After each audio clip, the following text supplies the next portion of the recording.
30 000 hier, 50 000 francs aujourd'hui.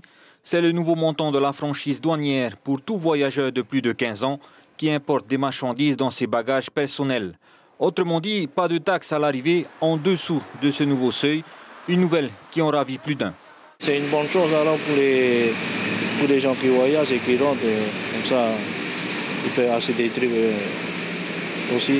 Ça permet aux personnes qui partent en vacances de ramener un petit peu plus de cadeaux, un peu plus de souvenirs, d'en offrir aussi un peu à la famille. Ça leur permet de revenir avec plus d'achats et tout en se faisant plaisir, tout en restant dans la légalité. Pour les commerçants, par contre, cette mesure fiscale a du mal à passer.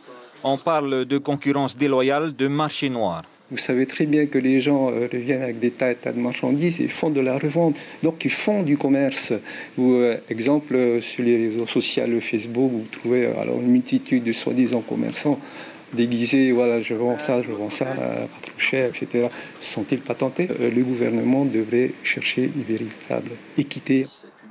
Et en parlant d'équité pour certains commerçants, il faut décider des mesures d'accompagnement concrètes pour dynamiser le marché local.